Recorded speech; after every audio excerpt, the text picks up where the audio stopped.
du mois de février. Je vais essayer en peu de temps de te parler de mes différentes lectures du mois de février. Alors, pendant le mois de février, j'ai eu un abandon. Oui, ça m'arrive pas souvent, mais c'est arrivé au mois de février. Et une lecture 1 SP dont je ne peux pas encore vous parler parce qu'il ne sortira qu'au mois d'avril. Alors, je commence par quoi? J'ai 3 catégories. Les romans, vous les entendez, qui se déplacent. Les jeunesses. Oups. Les BD avec les mangas. Voilà. Alors, bon, on va commencer, mon petit Nick chatouille, on va commencer par les mangas. Alors, et manga BD.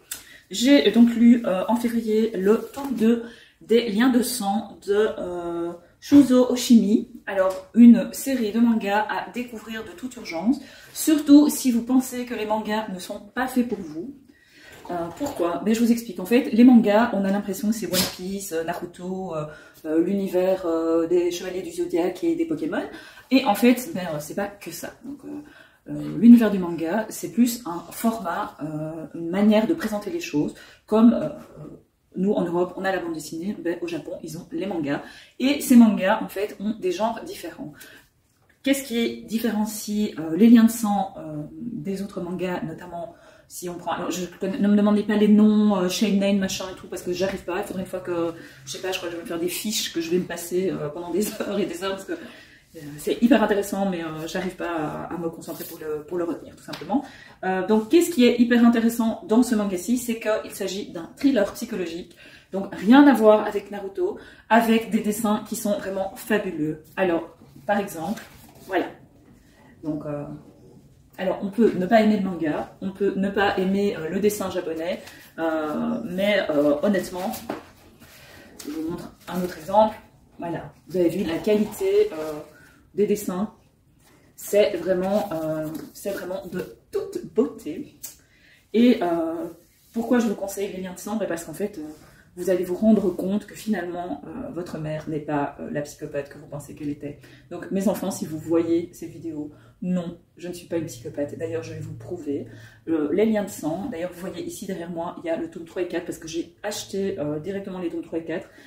Le tome 1 est dans la bibliothèque, dans le salon. Donc, allez-y, servez-vous, et vous allez vous rendre compte que finalement, même si je suis un peu folle, je suis assez saine. Donc ici, c'est une mère de famille assez ordinaire au Japon. Le père travaille, la mère est mère au foyer. Ils ont un enfant, lui. Ils ont l'air heureux. Et en fait, tout ça, ce ne sont que des apparences. Le comportement de la maman va être très perturbant, très contrôlant. Il y a quelque chose qui ne fonctionne pas chez elle. Le papa n'étant pas assez présent à la maison, mais il ne s'en rend absolument pas compte. Donc j'ai adoré le tome 1, j'ai adoré le tome 2 et j'espère au mois de mars lire le tome 3, voire le tome 4, puisque je les ai. Qu'est-ce qu'il y a, mon Jack? Tu viens nous faire un coucou? Oui, oui, ça bouge. Vous voyez les vibrations? C'est Jack. Tu viens ici? Ici. Assis. Assis. Ah, vous voyez le petit museau là? C'est Jack. Regarde, tu dis bonjour à la caméra. Bonjour la caméra. Bon, je pense que c'est parce qu'il veut sortir. Mais si je le sors maintenant, dans le jardin, dans 3 minutes, il sera à la porte pour rentrer, donc il fait un petit peu attendre. Voilà, donc à découvrir une série, à découvrir. Alors il faut quand même savoir que ça peut être, c'est pas spécialement violent de par le dessin, de par l'image, le visuel, mais par contre c'est très violent. En tout cas, moi, je trouve que c'est très violent et ça peut choquer. Donc, si vous êtes des âmes très sensibles, attention quand même, il y a un petit warning quand même dont il faut tenir compte. Alors, par contre, si vous voulez découvrir les mangas avec des petites histoires style des petites nouvelles, je vous conseille Les fleuristes du coin de la rue de je sais plus lire, Fumio Kuno. Voilà, donc c'est aussi chez Kana. Donc ici, non, je dis aussi chez Kana, mais en fait pas du tout parce que ici c'est chez Kion, et c'est un shonen. Ici, je sais pas, mais il y a mis Made in. Alors ici, on entre aussi dans un univers un peu particulier, avec un personnage de patronne, d'une patronne fleuriste, un peu qui n'est pas excentrique, mais qui est complètement out of the moon. Voilà. Voilà. Donc ici, on a cette jeune femme qui vient lui annoncer une mauvaise nouvelle, et puis après, cette jeune femme perd son travail et elle se retrouve fleuriste avec celle à qui elle a annoncé la mauvaise nouvelle. Alors j'ai aimé ce livre, mais c'est pas non plus Voilà, il m'a moins marqué que Le Pays des Cerisiers de la même autrice. Ici, c'est beaucoup plus léger. Ce que j'ai aimé, c'est que c'est toutes des petites histoires, parfois qui n'ont ni queue ni tête si on les met les unes à côté des autres, donc ça peut être un peu perturbant. Et par exemple, ici, il est question de l'acacia. On parle des différentes plantes, des différentes saisons, donc il y a un petit côté très japonais, donc ça c'est clair. Il y a de l'amour, de l'amitié, la découverte de soi, le tout joliment dessiné, illustré. C'est pas un manga récent, c'est un manga du début des années 2000, donc c'est une réédition chez Kana. Oui, chez Kana. Et donc à découvrir si vous avez envie de vous lancer dans les mangas, mais pas, comme je disais, pour les liens de sang, dans du Naruto ou du One Piece, ou enfin les trucs qu'on vend à la grosse louche. Voilà, le soleil est parti derrière un gros nuage, du coup, tout gris. Alors là, je passe maintenant, ben voilà, la luminosité revient.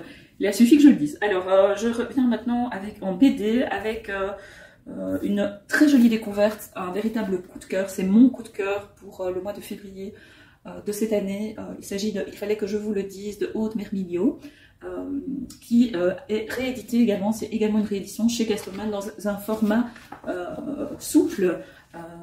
Dans la collection La BD Tech Idéale, et donc c'est 12 € pour découvrir des BD qui rentrent dans les classiques. Alors ici, il fallait que je vous le dise quoi? Ici, Aude Mermilio parle de son histoire, de son avortement, et elle nous explique ce qu'elle a ressenti, le regard des autres, les étapes, par quoi elle est passée, de la découverte du fait qu'elle était enceinte à l'avortement et même après, les suites, et finalement en quoi est-ce que le choix de ne pas avoir cet enfant a changé sa vie. Ce qui est intéressant aussi, c'est de voir que ce n'est pas un acte inconsidéré, c'est un accident de la vie d'être tombée enceinte, c'était pas prévu, mais ça n'a pas été non plus une décision facile. On a tendance à dire que les femmes qui avortent, en fait, elles ont qu'à faire attention, mais c'est pas aussi simple, et ça on le sait très bien. La nature joue parfois des tours, et ici, Aude Mermillo n'était absolument pas en condition pour accueillir cet enfant. Elle ne s'explique pas, elle ne se justifie pas, mais elle explique réellement que même bien après, des années après, elle reste marquée par cette épreuve, marquée par ce choix, par cet enfant qui n'est pas et qui ne sera jamais. Elle explique les chamboulements dans son corps, et elle explique aussi surtout sa rencontre avec un homme fabuleux, un médecin qui s'appelle Martin, attendez, ça, je l'ai lu il y a déjà un petit temps, les préparations avec Martin Winkler. Et donc Martin Winkler, c'est lui qui a écrit Le cœur des femmes, et donc c'est un médecin généraliste qui a décidé d'aider les femmes à avorter parce qu'en fait personne ne le faisait, et il a travaillé avec une infirmière pour faire découvrir, enfin non, surtout pas pour faire découvrir, enfin oui, pour faire découvrir, mais surtout pour amener de l'humanité dans l'acte de l'avortement, en tenant compte des femmes qui subissaient ces interventions, qui subissent encore maintenant ces interventions, pour que ça se passe le mieux possible pour elles, et sans jugement. Et, enfin vraiment, c'est vraiment un album graphique hyper important, je trouve, et que j'ai vraiment trouvé très juste, voilà. Donc je vous le conseille, c'est mon coup de cœur du mois de février. Je sais, c'est bizarre de dire, mais vraiment coup de cœur en qualité, en contenu, en intelligence, en tout ce qu'on veut. Voilà. Alors, deuxième BD lu ce mois-ci, Marie et les esprits de Rodolphe. Donc c'est Marie Curie et le spiritisme, qui paruche aux éditions Anspach. Alors c'est pas une sortie récente, j'avais un petit peu, il est sorti en octobre, et j'ai passé un très très bon moment de lecture en découvrant ce personnage de Marie Curie qui, après le décès de son mari Pierre Curie lors d'un accident, essaye d'entrer en contact avec son défunt époux. Et il faut se rappeler qu'à cette époque-là, on est au début du XXe siècle, je suis désolée pour les coups de marteau, mais j'ai des voisins qui refont leur toit. Et si je dois attendre que les travaux soient finis, ben, je ne vous parle pas pendant 10 jours. Donc, malgré qu'elle ait eu un prix Nobel, malgré un côté très cartésien, ben Marie Curie s'est intéressée au spiritisme, et c'était aussi une époque où le spiritisme avait sa place dans la société, dans les mœurs, même si on était croyant. D'ailleurs, il y avait plein de curés, quand on regarde l'Exorciste par exemple, c'est quand même des curés qui exorcisent, hein, donc voilà, enfin, on va changer un peu du cadre. Alors le dessin, et ça j'aime beaucoup aux éditions Anspach, c'est une maison d'édition belge, c'est que c'est des dessins à la ligne claire, donc, et moi c'est ma mes BD préférés sont des BD ligne claire. J'aime beaucoup le réalisme que ça apporte. Les dessins sont de qualité, le scénario est qualitatif aussi. Alors évidemment, on peut décrier le fait que ce soit un sujet un peu léger avec nos yeux de notre époque, mais en tout cas, il y a plus d'un siècle, ça avait quelque part des qualités scientifiques, et quelque part, il est normal que les scientifiques se penchent aussi sur le spiritisme, sur les spectres, sur les esprits, sur les connaissances, je me cache, sur les connaissances au niveau de où vont les âmes après la mort. Donc c'est assez intéressant. Et j'ai passé un bon moment de lecture. Au niveau des jeunesses, alors, il y a eu beaucoup de Casterman, hein, parce que j'ai un partenariat avec Casterman, donc ils m'envoient pas mal de leurs sorties, et j'aime beaucoup. Ma petite âme d'enfance, oui, j'ai un peu mal aux fesses. Alors, mais pas que, je me suis acheté un album jeunesse ce mois-ci, c'est Le plus grand secret du monde, d'Alia Cardin. Donc Alia Cardin a écrit le texte et Violette Imagine l'a illustré. Alors c'est publié chez Actes Sud Jeunesse, mais c'est surtout un accord parfait entre l'autrice et l'illustratrice, avec une histoire un peu magique. Et comme toujours, avec Alia Cardin, porteuse de sens pour la connaissance de soi, l'estime de soi, les secrets, la magie. Voilà, c'est un très très joli album jeunesse dont je vous parlerai bientôt. Alors, il y a un petit bout de... Et l'idée de l'album, c'est surtout d'expliquer aux enfants que quand ils ne vont pas bien, que quand ils ont des secrets qui sont trop lourds à porter pour eux, ils peuvent toujours en parler à un adulte et partager leurs secrets. Et ça, c'est quand même hyper important. Donc voilà, un roman qui a, enfin pas un roman, un album jeunesse qui a vraiment du sens et que je vous conseille. En plus, le petit label ici, fabriqué en France, donc c'est quand même du local, et ça c'est quand même un plus de nos jours. Bon, par contre ici, je suis pas sûre que ce soit du local, enfin si, c'est du local, parce que Casterman est une maison d'édition belge, c'est imprimé en Espagne, donc ça va. C'est un nouveau Castor Minouche. Les Castor Minouche, c'est la collection des petits poches pour enfants, un peu comme les lutins poches de l'école des loisirs.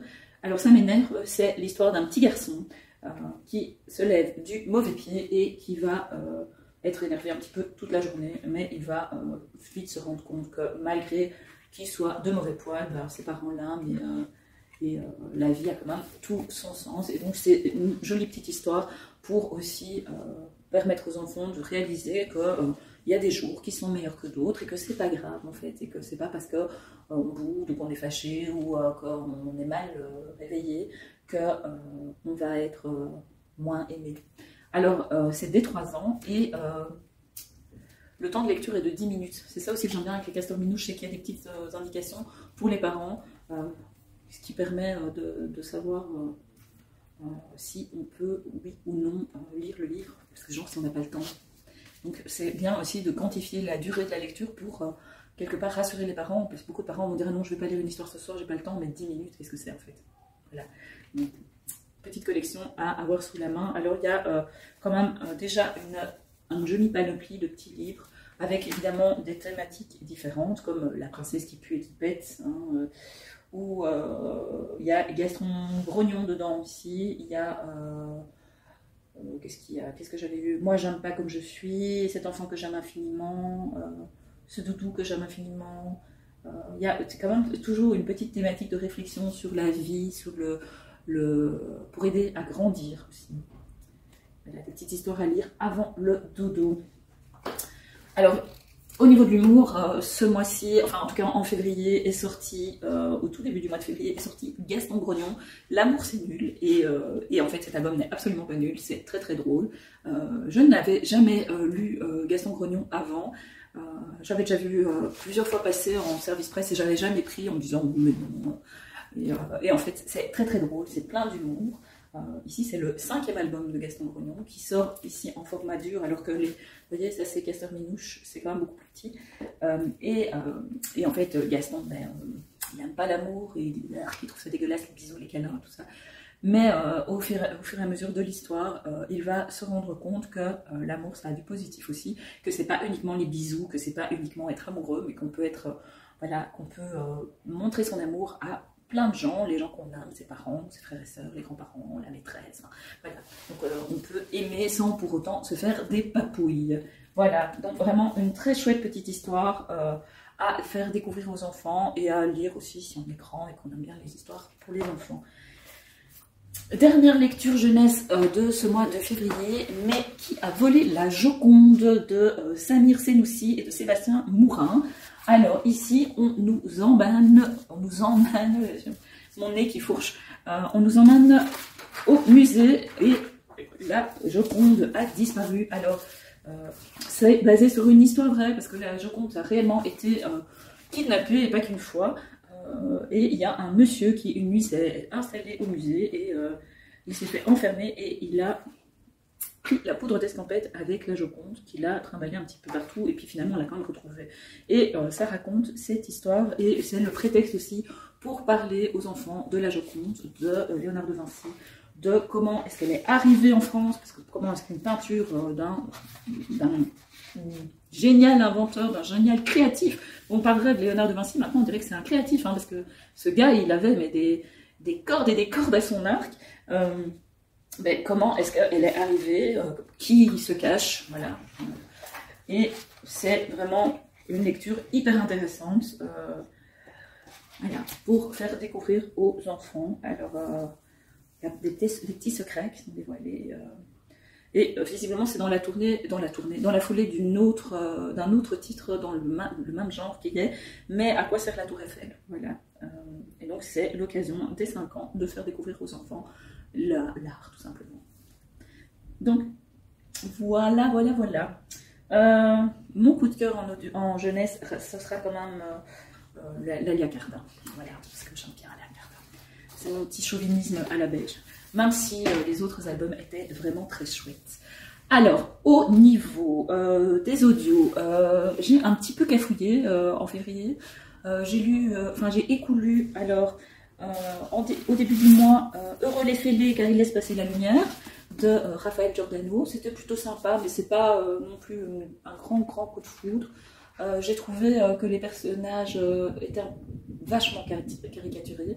Donc, Henriette, en fait, est un peu décalée, elle a beaucoup d'angoisse, beaucoup de peur, ça correspond à quand même une grande partie de la population de nos jours, de vivre avec ses angoisses, mais elle les a toutes, quoi. Donc, je ne dis pas que ça n'existe pas, mais ici, c'est vraiment très caricaturé. Donc, étant moi-même anxieuse, ayant moi-même un trauma, vivant depuis 4 ans avec un stress post-traumatique, voilà, par moments, je me suis dit, oui, c'est bon, enfin, voilà, c'est un peu too much à mon goût. Alors, si quelqu'un me raconte sa vie et me dit qu'il a toutes ses peurs, toutes ses difficultés, ben, je l'écouterai avec beaucoup d'empathie, mais ici, ça faisait trop. Donc, et à la limite, pour moi, ça fait tellement trop que ça en devient un petit peu pas crédible. Voilà. Donc, ce coup-ci, c'est moi qui estime que c'est pas trop crédible. Maintenant, comment dire, c'est une histoire sympa. Les livres de Raphaël Giordano passent quand même pas mal en audio, je trouve. Et donc ici, c'est l'exemplaire à gagner pour le concours. Il va bientôt partir chez la gagnante. Sinon, en audio, j'ai aussi lu Arpenter la nuit de Léla Morclay. Aussi, la lecture audio un peu dur. Au début, je voyais pas trop où est-ce que l'autrice voulait nous emmener. La lecture audio est qualitative et ça, je veux dire, que ce soit Lizzie, volume ou Audiolib, honnêtement, on a vraiment du bon. Ça, il n'y a aucun doute là-dessus. Maintenant, ici à Arpenter la nuit, on se retrouve vraiment plongé en Amérique, dans un milieu socio-économique très bas, avec des ados, des grands ados, des jeunes adultes, très jeunes adultes, projetés, il y a même un enfant là-dedans qui est projeté dans une violence de vie qui est immense, et il faut être accroché. Voilà. Il faut vraiment être accroché pour arriver à se détendre, pour arriver à prendre plaisir, à écouter, parce que c'est pas drôle du tout, en fait. Et je pense que c'est ça, chez moi, qui a le plus freiné mon écoute, c'est à chaque fois de me dire allez, j'y retourne parce que je veux savoir ce qui va arriver à cette jeune femme qui, la mère n'est plus là, le frère est complètement à côté de ses pompes, c'est lui l'aîné, elle est encore mineure, mais il préfère faire de la musique que d'aller bosser. Elle doit prendre en charge le fils d'une voisine qui est droguée, qui s'absente pendant des jours et des jours et des jours et qui s'occupe absolument pas de son fils. Et donc cette jeune femme va arpenter la nuit et donc elle va se prostituer. Mais arpenter la nuit, c'est pas uniquement l'histoire de la prostitution, c'est aussi toute l'histoire de cette jeune femme de 17 ans. On fête avec elle ses 18 ans et on se rend compte que mais en fait elle est complètement débordée par ses choix qu'elle fait pour essayer de s'en sortir. Et il n'y a personne en fait qui l'aide. En tout cas, on se sent aussi isolé qu'elle dans l'histoire. Alors, ce qui est interpellant aussi, c'est que c'est basé sur un fait réel. C'est un livre qui est écrit par une jeune autrice qui a écrit ce livre quand elle avait 16-17 ans, qui s'est basé de ce fait réel. Donc ça, c'est quand même intéressant. Cet aspect-là est intéressant, mais c'est vraiment pas un coup de cœur. C'est pas une lecture simple. C'est pas la lecture audio comme je l'aime, c'est-à-dire moi j'aime bien les audios qui m'emportent. Voilà. Et ici, Arpenter la nuit ne m'a pas emporté, tout simplement parce que c'est pas un sujet qui emporte. Et la manière dont il est traité ne peut pas emporter. Donc c'est à la limite, c'est une non-fiction qui est tellement proche de la réalité. C'est une fiction qui est tellement proche de la non-fiction, c'est ça que je voulais dire, que ça donne froid dans le dos, en fait. Donc, il y a un côté révoltant, on a envie de prendre cette jeune femme dans ses bras et de lui dire que ça va aller, et puis au fil des pages on se rend compte que ça va pas, et c'est vraiment une descente aux enfers qui ne se termine pas spécialement mal, mais qui se termine pas bien non plus. Donc voilà, comme ça vous êtes prévenus à lire, je pense, mais avec quand même les avertissements autour et savoir dans quoi on se lance. C'est pas juste cette jeune femme, d'ailleurs je vous mets la couverture, hein, elle est là. C'est pas cette jeune femme avec les cheveux vers l'avant. Il est vraiment question de racisme, il est question d'abus de pouvoir, il est question de viol, il est question d'abandon, il est question de maltraitance. Donc voilà, il y a beaucoup de thématiques qui sont des thématiques difficiles et c'est important d'en parler, mais c'est aussi important d'être prévenu et de pouvoir lire ce type de roman au bon moment. Voilà. Donc, alors, la troisième lecture audio que j'ai faite ce mois-ci, parce que je les ai bien, voilà, c'était un service presse audio libre, c'était La nuit où les étoiles se sont éteintes, donc qui est un roman young adulte. Je m'attendais à quelque chose de léger, et là, même chose, c'était absolument pas léger du tout, puisque on a le personnage principal qui est un garçon qui s'appelle Cole, je crois, Nat, je sais plus. Enfin bref, je vous mettrai la couverture là, et je vous mettrai ici le nom du personnage, puisque non, c'est Ned, voilà. Et donc Ned, j'espère que c'est ça, Ned en fait passe de foyer en foyer, sa mère est en prison, on est aussi aux États-Unis, donc mère en prison, il est de foyer en foyer, il approche aussi de la majorité, il est en train d'essayer de terminer ses études, et sa mère lui annonce qu'il va aller vivre chez son oncle. Donc il va quitter là où il vit. Bon, désolé pour les bruits, hein. J'espère que la maison ne va pas me tomber sur la tête. Donc il va quitter l'endroit où il vit pour aller rejoindre son oncle en Louisiane. Et donc en Louisiane, il va devoir se construire une nouvelle vie.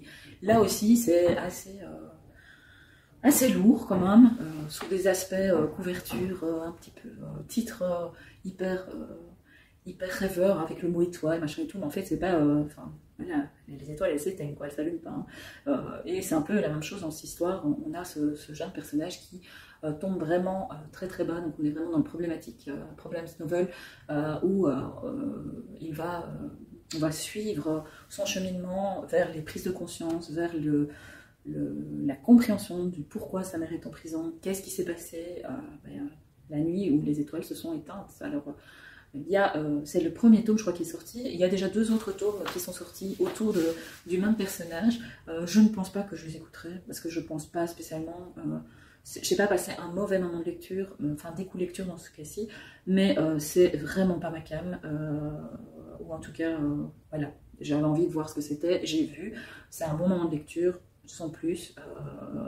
Là aussi, là par contre il y avait des warnings, mais on ne sait pas vraiment à quoi s'attendre. Donc moi il me semble important de parler de beaucoup de sujets que les jeunes ou les moins jeunes peuvent rencontrer. Pour moi il y a très peu de tabous, On peut parler de tout à partir du moment où les ados sont prêts à parler de ces sujets-là, et ils sont souvent prêts bien avant les parents. Voilà, je pense que si j'avais eu 17 ans, j'aurais sans doute adoré ce livre. Tout simplement, ici j'ai 30 ans de trop. Donc voilà. Alors, au niveau des romans, j'ai pas spécialement eu de coup de cœur. Voilà, ça arrive. Je pense que vraiment mon coup de cœur, c'est vraiment, il fallait que je vous le dise. Ça, c'est. Mais j'ai fait des lectures communes. J'ai quand même lu 5 livres de ma palle, plus 2 SP pour Erol. C'est pas mal, hein. Plus une ENC pour Nami. Plus un livre des éditions Hurlevent que j'avais reçu dans le cadre d'une masse critique, mais malheureusement ce livre-là fut pour moi un abandon. Donc il s'agit du cœur singulier de Millie Davis de S.A. Yarmouth. Alors j'avais bien commencé, j'avais même mis des petits, voilà, des petits stickers pour. Mais en cours de route, j'ai lu 267 pages et j'ai arrêté. Je ne sais pas, c'était peut-être pas le bon moment pour le lire. Au départ, j'aimais beaucoup le personnage de Millie Davis, qui en fait est une jeune femme, une jeune écrivaine qui manque de confiance en elle. Elle a écrit un premier roman qui a été critiqué, on a remis en doute ses compétences et capacités, donc elle a repris, c'est un roman historique, elle a repris des études d'histoire pour se donner une crédibilité, et donc elle va enquêter sur une époque pour pouvoir écrire son livre. Donc une époque... Alors, il y a un petit côté très british dans ce livre, mais c'est très perturbant, parce que déjà, c'est écrit au passé simple, alors que l'histoire se passe maintenant, ou en tout cas au présent. Donc ça m'a un peu...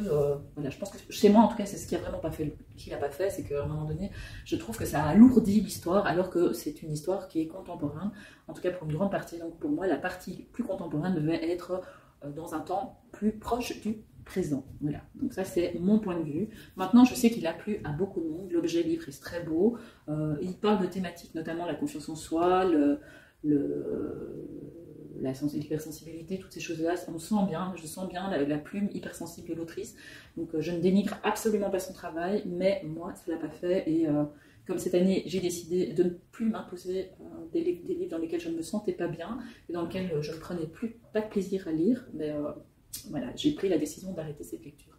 Mais je vous la conseille néanmoins si elle vous tente, parce que parfois, si on est attiré par un livre, c'est qu'il y a une raison.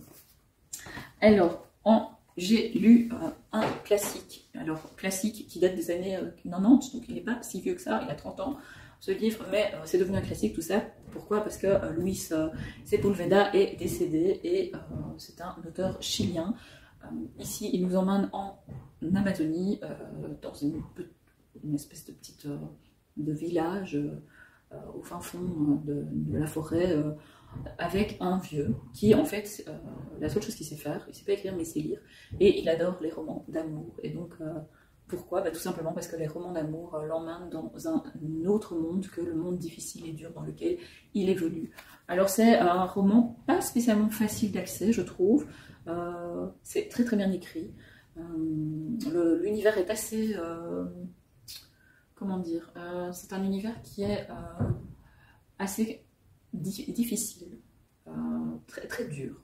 Voilà, ce vieux, il vit seul, sa femme est morte, et il a vécu auprès des Indiens. C'est aussi un livre qui parle de la nature de manière indirecte, le respect de la nature, vivre en harmonie avec son environnement.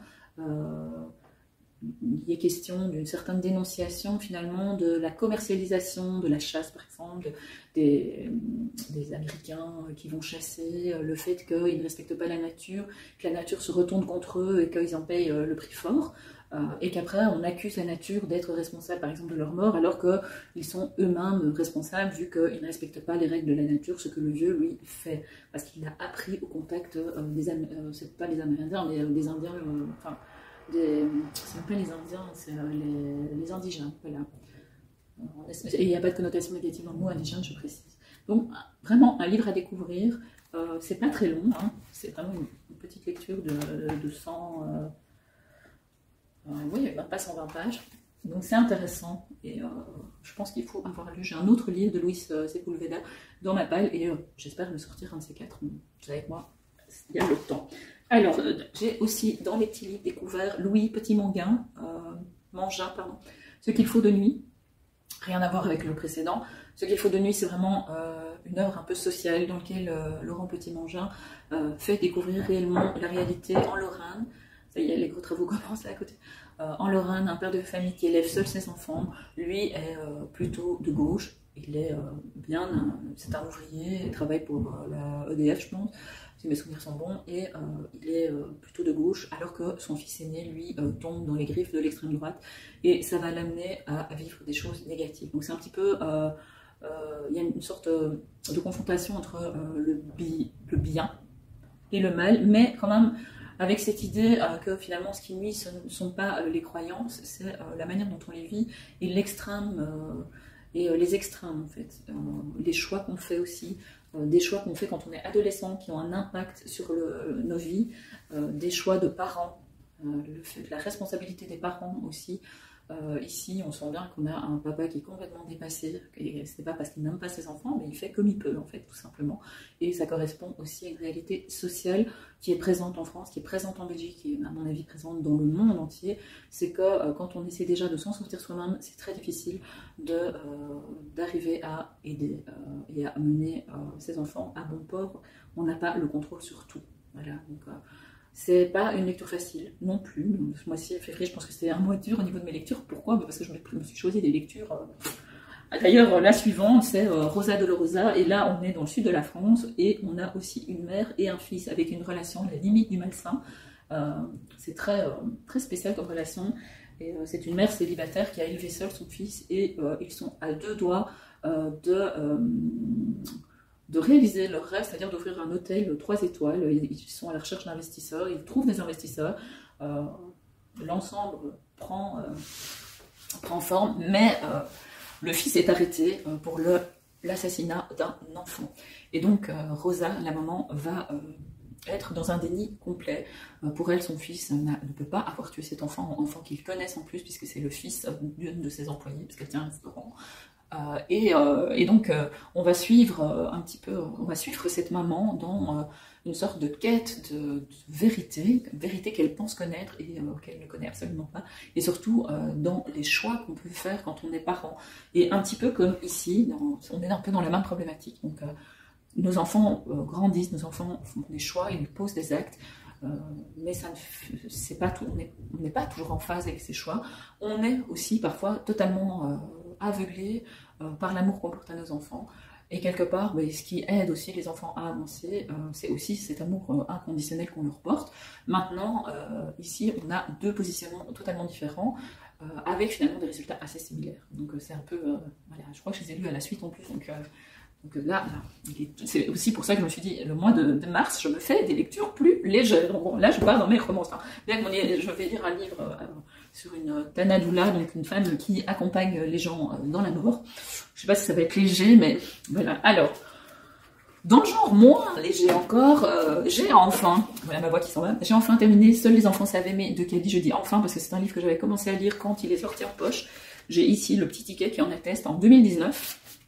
J'avais arrêté ma lecture à peu près au milieu parce que à cette époque je pense que j'étais absolument pas, d'ailleurs j'ai lu ça l'été 2019 et début 2020 j'ai fait un burn-out, donc je pense que c'était vraiment pas le moment pour le lire. Ici je l'ai lu, c'est vraiment pas drôle du tout puisque Cady raconte son enfance sans sa maman, puisque sa maman est décédée d'un cancer quand il avait 6 ans, donc il nous raconte ses souvenirs. Alors on ne sait pas très bien où est la part de vrai, la part de roman. En tout cas, c'est un bonheur de lire Cady, de lire la torture mentale de Cady. Les mots de Cady sont des mots torturés. Il faut le savoir. Ces chansons d'ailleurs transpirent de cette douleur, de cette perte qui a clairement marqué sa vie, mais marqué aussi l'enfant et l'homme qu'il est actuellement. C'est un beau roman. Voilà. Dans les romans que j'ai lus, c'est un de ceux qui étaient les mieux écrits pour ce mois de février, je pense avec Sepulveda. Voilà. Moi qui aime les lectures émotions, là j'ai vraiment été servie. Alors dans un genre plus léger, J'ai lu 2 comédies, alors heureusement, ça m'a quand même un peu mis du baume sur le cœur.